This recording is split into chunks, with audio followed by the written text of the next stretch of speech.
Sadly, most TIs will be tricked again and again, or hurt again and again at the hands of narcissistic gang stalkers.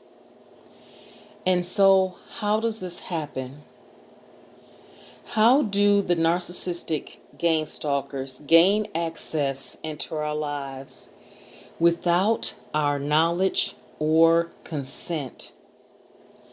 How do they bait us to lure us in?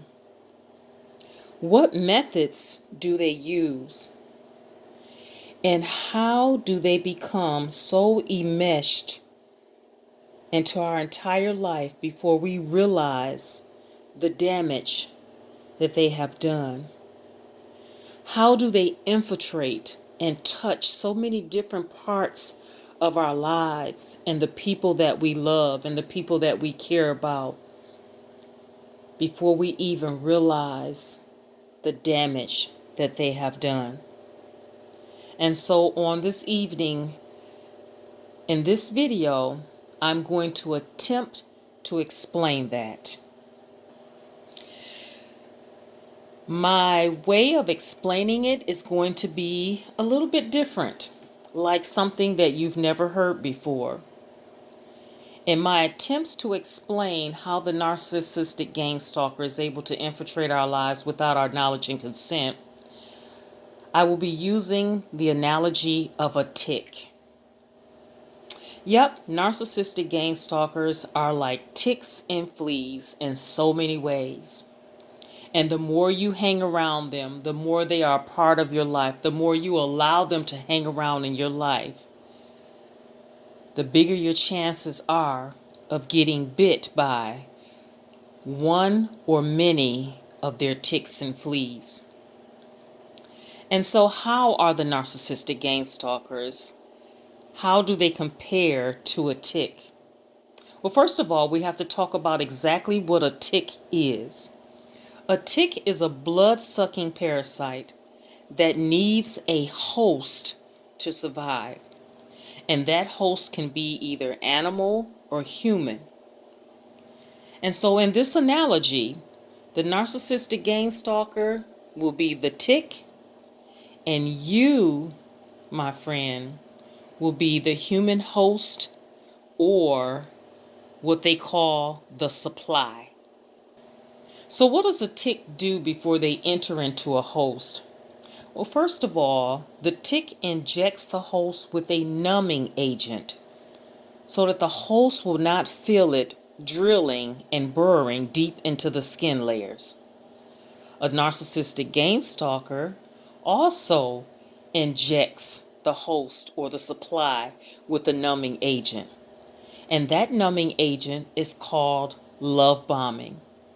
Love bombing is all sorts of compliments, praise, adoration, telling you that you were meant for them. You are the love of their life, how much they love you, how perfect and wonderful you are. The love bombing also includes lots of time and attention, lots of calls and texting, day in and day out, several times a day.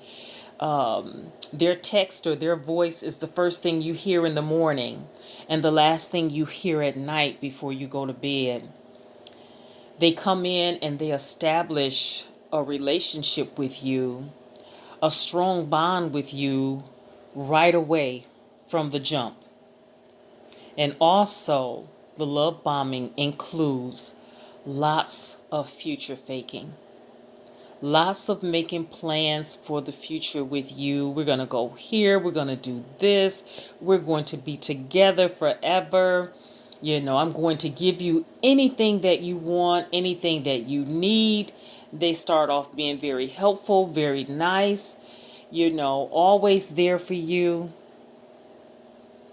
And so this is called the love bombing stage. And like the tick, they dig deeper and deeper into your heart and your soul without your awareness. Like the tick in your skin, the narcissistic gang stalker is able to hide in plain sight.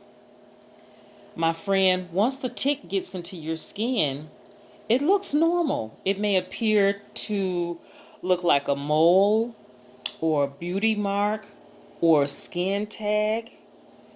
The tick and the narcissistic gang stalker are both able to hide in plain sight and to appear very normal, like they belong, like they fit into the environment. The narcissistic gang stalker is like a chameleon.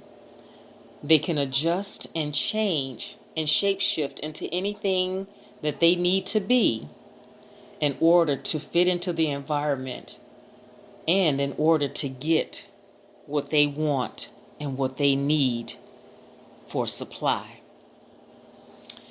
And so, the narcissistic gang stalker and the tick, after they have dug deep enough and settled in, they both begin to disrupt your life.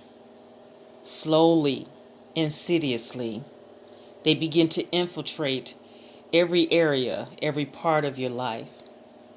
The tick disrupts your life by interrupting your blood flow, by gorging off the nutrients flowing in your blood, nutrients that the host needs to survive. And all the while that they're gorging and becoming fat off of the nutrients supplied by the host remains clueless.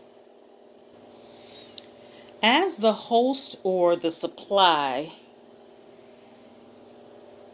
begins to, as the tick or the narcissistic gang stalker begins to take more and more of what the host needs, and they begin to fatten up from the things that the host need, all the while the host is becoming weaker and weaker. And so what does the host do? It doubles up on nutrients in order to regain strength. And for the narcissistic gang stalker that has attached itself to you, you will start to work harder and harder to please them and to make the relationship work, to get back to the good old days when things were good before you.